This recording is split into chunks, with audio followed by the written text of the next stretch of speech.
Au nom du Père, du Fils et du Saint-Esprit, ainsi soit-il. Finissons donc notre propos sur le mariage et nous allons voir aujourd'hui, eh bien, en dernier, eh bien, l'ultime raison d'être, l'ultime raison qui explique le mariage et qui lui donne sa structure. Le Christ nous a aimés au point de dire dans les Saints Évangiles: comme mon Père m'a aimé moi, le Fils éternel du Père éternel, comme le Père m'a aimé, eh bien moi aussi je vous aime. Du même amour que le Père m'a aimé. C'est donc cet amour du Christ pour l'humanité, c'est l'amour exemplaire de l'amour conjugal. On l'a déjà vu cela. Et c'est ça qu'il faut comprendre, cet amour conjugal qui vient du Christ, eh bien il tire son origine de l'amour éternel du Père. Là est donc l'explication dernière du mariage. Le mariage est donc, certes, un mystère d'amour entre l'homme et la femme, ça c'est déjà purement naturel. On a vu plus profondément et plus chrétiennement que cet amour signifie celui du Christ pour l'Église, pour l'humanité qu'il veut racheter. Mais encore plus profondément, il tire son origine première dans la Trinité même. C'est ce qu'il faut voir aujourd'hui.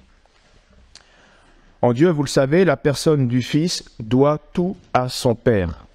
Et malgré cette relation de dépendance éternelle, il y a entre eux une égalité parfaite parce qu'elle est éternelle. Au point que le Père et le Fils ne font qu'un seul Dieu dans la personne du Saint-Esprit, qui est l'éclosion même de leur amour, pour parler de manière grossière. Donc tout dans le monde, tout ce qui a été créé dans le monde, découle de cet amour trinitaire. Donc, comme le Père s'est uni à son Fils dans cette suprême égalité d'amour, eh bien il y a aussi le Fils ensuite, quand il s'est incarné et qui a aimé l'humanité et qui se l'est uni en égalité d'adoption, nous avons vu cela, eh bien de même, l'époux aime son épouse dans une égalité d'amour et de grâce dans le Christ. Voilà, tous les trois degrés principaux qui nous conduisent, qui vont de la Trinité au mariage. Ils ne font plus qu'un seul corps selon la chair et qu'un seul esprit selon la grâce, dans une unité qui dépasse toute différence par l'unité du corps mystique de Jésus-Christ. Alors on comprend mieux, après cela, l'insistance des pères et des grands docteurs, Saint Thomas d'Aquin et Saint Bonaventure particulièrement, encore plus Saint Bonaventure, sur cette insistance sur l'universalité de ce principe trinitaire comme fondement de toute créature, de tout être.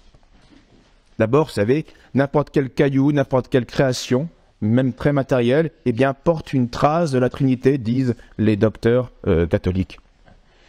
Une trace de la Trinité. Cette fleur, par exemple, telle fleur, elle existe déjà. Il y a un principe de vie en elle, qui est une image du Père. Et elle est ceci et pas cela. Elle est violette et pas un lys.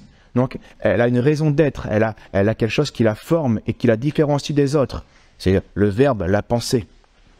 Et ceci est une image, une trace du Fils. Et cette fleur, eh bien, elle est pour ceci. Elle a telle finalité. Elle va guérir, par exemple, de tel mot, tandis que tel autre guérira de tel autre mot, etc., etc. Et cette finalité, cette bonté qu'elle a en elle-même est une trace de la bonté appropriée au Saint-Esprit. Et c'est pareil pour telle roche, pour tel bois, pour telle créature. Toutes les créatures ont une trace de la Trinité. Mais bien sûr, le degré de cette réalité est fonction de la proximité et de la participation au mystère trinitaire. Et donc certaines créatures ne portent pas seulement la marque du Créateur trinitaire, mais elles sont aussi, et ce sont les créatures rationnelles, elles sont les images mêmes de la Trinité. Et ceci concerne bien sûr l'homme et l'ange. Donc tout le rite de la création est ternaire, à l'image de la source trinitaire. L'homme a été créé par Dieu à son image, nous dit la Genèse. Quant à son âme, d'abord et principalement, évidemment, je suis, principe, Père, je pense, le Verbe, et je m'aime, Saint-Esprit. Il y a là un cycle trinitaire qui est une image de la vie trinitaire. Et même quant à notre corps, nous retrouvons ces traces et cette image, une trace ternaire de cette Trinité qui nous a créés. J'inspire, j'expire et je vis. Et remarquez-le bien, il n'y aurait pas de vie sans ce mouvement ternaire. Oui, il n'y aurait pas de vie sans ce mouvement. L'inspiration ne suffit pas pour vivre, et l'expiration non plus. Il faut ce mouvement qui est ternaire. Inspiration, expiration, vie. Et on pourrait trouver d'autres images encore dans la création. Donc tel est le rite fondamental de la vie à l'image de la vie divine. Le Père engendre son Fils, et tous deux spirent, disent les théologiens, spirent, c'est-à-dire produisent d'une manière très particulière le Saint-Esprit éternellement. Ce rite trine est à ce point fondamental qu'après avoir créé l'homme à son image, pourtant, Dieu déclare tout de suite « Il n'est pas bon que l'homme soit seul. Il manque quelque chose à l'image que je suis. » Et donc Dieu, certes, est un par nature, mais il est trine, triple, on pourrait dire, en personne. Si donc Dieu est bien unique en nature, il n'est pas solitaire. Dieu n'est pas seul, même s'il n'y a qu'un seul Dieu, Dieu est Trinité. Il n'est pas seul, en personne. Entre chacune des trois personnes divines, il existe une éternelle circulation de l'amour divin. Dès lors, Dieu a créé l'humanité en couple. Voilà pourquoi il n'est pas bon que l'homme soit seul. Il les créa mâles et femelles, et Dieu les bénit et leur dit « Soyez féconds, multipliez-vous, remplissez la terre et soumettez-la. » Et la famille humaine est donc là, devient trine à l'image de la Trinité divine. Et c'est cet amour du Père pour son Fils, dans l'unité du Saint-Esprit, qui va expliquer l'authentique mariage. L'homme et la femme ne font plus qu'une seule chair pour engendrer un semblable qui reproduit à leur niveau quelque chose de la Trinité. C'est d'ailleurs qu'il y a l'homme, il y a la femme, et il y a l'amour qui les unit. Voilà la Trinité humaine, on pourrait dire. Alors, image, bien sûr, imparfaite. Remarquez-le bien, les enfants viennent de cet amour qui unit l'homme et la femme. Comme le Saint-Esprit vient de l'amour qui unit le Père et le Fils. Mais remarquez-le encore, et c'est plus profondément, même quand une défaillance corporelle va empêcher la fécondité d'un couple, ce couple reste dans ce rite ternaire et indissoluble, c'est-à-dire perpétuel, à l'image du lien éternel des trois personnes de la Sainte Trinité. Enfant ou pas enfant, il y aura toujours dans ce couple l'homme, la femme et l'amour qui les unit. Alors bien sûr, l'amour, la chose devient plus visible, plus évidente, lorsque cet amour devient fécond, en s'incarnant dans un enfant et des enfants. La conjonction du couple devient alors évidemment une image plus explicite de l'unité d'amour qui unit la première et la deuxième personne de la Trinité, le Père et le Verbe, et qui leur fait produire cette troisième personne du Saint-Esprit, semblable à eux, parfaitement semblable à eux, et qui vient sceller leur union et la couronner. Pensons-y, nous qui sommes enfants ou qui l'avons été, parce qu'on reste des enfants, peut-être des grands enfants, mais on reste des enfants, on a tous un père et une mère, il faut penser que nous venons de l'amour. Un enfant est le produit de l'amour, au moins de son père et de sa mère, toujours, même s'il y a eu beaucoup d'imperfections, en tout cas en général. Mais au-delà du père, du père et de la mère, nous venons d'un amour trinitaire, de l'amour de Dieu qui crée et qui utilise comme instrument un père et une mère. La vie vient de l'amour. Alors certes, pour certains enfants, c'est plus évident que pour d'autres, grâce à la bonté de leurs parents. Mais même un enfant qui aurait de mauvais parents, pourrait comprendre qu'il y a eu au moins quelque chose d'un amour humain. Et s'il n'y a même pas eu cet amour humain, il y a au moins eu un amour divin qui a produit un bien d'un mal en donnant la vie. Alors sans doute, l'image conjugale est absolument incapable d'imiter sous tous les rapports son exemplaire divin et trinitaire, c'est évident. Mais il n'en reste pas moins que si l'on veut trouver pour le couple humain un modèle ultime dont ils doivent reproduire analogiquement les traits, c'est bien dans la vie intime de la Trinité, tripersonnelle, qu'il faudra remonter.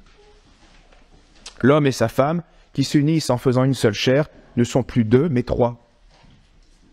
Un et trois. Répétons-le, leur fécondité, à l'image de la fécondité divine, n'est pas seulement externe dans les enfants. La fécondité qui va manifester la création, mais elle est avant tout et elle est aussi essentiellement interne, c'est-à-dire qu'elle est invisible. Ce lien est invisible entre l'homme et la femme, cet amour qui les lie. Il se voit pas. Il se voit parfois dans les enfants. Mais même s'il n'y a pas d'enfant, il est là, invisible. Et cette fécondité spirituelle de leur amour, représente rien moins que l'intime fécondité de la Trinité, le Saint-Esprit.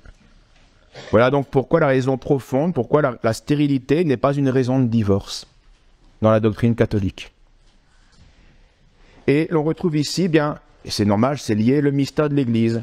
C'est le don de l'Esprit au jour de la Pentecôte qui va achever de constituer l'Église. Je leur ai donné, dit Jésus dans l'Évangile, je leur ai donné la gloire que tu m'as donnée afin qu'ils soient un. Donc l'effusion de l'Esprit va unifier, va sanctifier. Et en ce sens, le mariage chrétien est une Pentecôte conjugale. Il y a une descente du Saint-Esprit particulière entre l'homme et la femme qui vont s'unir dans le mariage. Et dans certaines liturgies, les fiancés et les jeunes mariés, eh bien, étaient couronnés. On voit ça dans les antiques rituels, c'était très beau. On pourrait même le reproduire en partie. Selon saint Jean Chrysostome, ces couronnes, eh bien, les fiancés évoquaient la couronne des martyrs, c'est-à-dire les témoins du Christ. Pas martyrs au sens de ceux qui ont donné leur sang, mais ceux qui donnent leur vie. Ils sont les témoins du Christ. Et ceux-ci, bien sûr, invités aussi à l'ascèse conjugale. Comme nous l'apprend la couronne d'épines. L'amour parfait, ici-bas, est un amour crucifié. C'est pour ça que notre Seigneur a voulu être couronné de cette manière-là.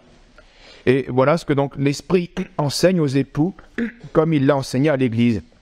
C'est l'Écriture qui le dit, il n'y a pas de rédemption, de sanctification sans effusion de sang, c'est-à-dire sans sacrifice. Et l'aphorisme monastique « donne ton sang et reçois l'Esprit », c'est ça que veut dire, porte ta croix et tu seras mon disciple, voilà une autre manière de le dire.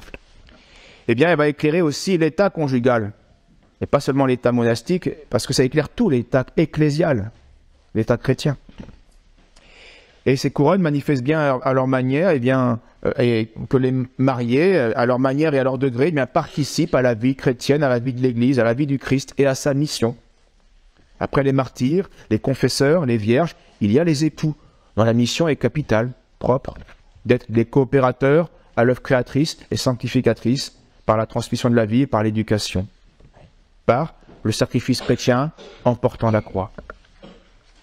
En Orient même, disent les auteurs sur les anciennes liturgies, il y avait les époux, dans certains milieux, partaient juste avant leur mariage ou juste après, un certain temps, dans un couvent, parmi des moines et des moniales. Et ces jours de continence les initiaient à la maîtrise de la chair et les introduisaient dans le sacrement conjugal.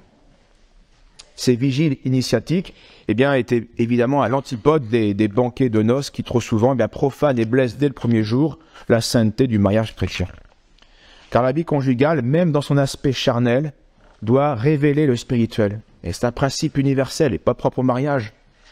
Dans toutes nos actions matérielles, nous devrions eh bien, révéler du spirituel, la transcender par du spirituel. Ça peut être invisible, hein. C'est souvent invisible, par notre attention, qui purifie les choses que nous faisons. Et c'est pourquoi l'union des corps eh bien, n'est légitime et n'a de sens que dans cet amour chrétien et trinitaire, c'est-à-dire dans ce don mutuel, qui ici-bas, le don exige un sacrifice. Dans le don mutuel, donc ce don mutuel de soi, le don mutuel des corps et semence de vie. La croix nous a fait vivre. La croix est une semence de vie. C'est un don. Et ceci doit nous aider à transcender toutes nos actions charnelles. Il y a une part de sacrifice dans tout don que nous faisons. On pense à l'autre, on se donne à l'autre. Et on ne pense pas à soi. Alors, nous vous l'avions dit au tout début de notre propos, le mariage est extraordinaire, est un carrefour humano-divin qui résume tout le divin et tout l'humain, et qui est à la charnière, qui est un pont, un carrefour, et donc une réalité fondamentale qui va nous intéresser tous à divers titres. Les mariés, les enfants, les vierges, les célibataires, les prêtres, la société, l'Église, tout le monde. Et maintenant, nous comprenons mieux ces paroles profondes de saint Paul, l'homme quittera son père et sa mère pour s'attacher à sa femme, et de deux, ils deviendront une seule chair. Ce mystère est grand, je veux dire, par rapport au Christ et à l'Église. Alors vous, qui vous êtes administré ce sacrement institué par le Christ, vous qui avez reçu cette consécration qui vous relie à la Trinité même, puisse bien cette bénédiction divine de votre amour humain, eh bien porter tout le fruit spirituel que Dieu en attend.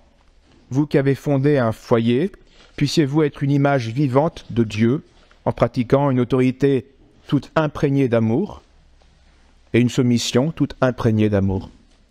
Vous qui êtes deux et qui pourtant ne faites plus qu'un, eh bien puissiez-vous trouver l'unité divine à l'image de la vie trinitaire.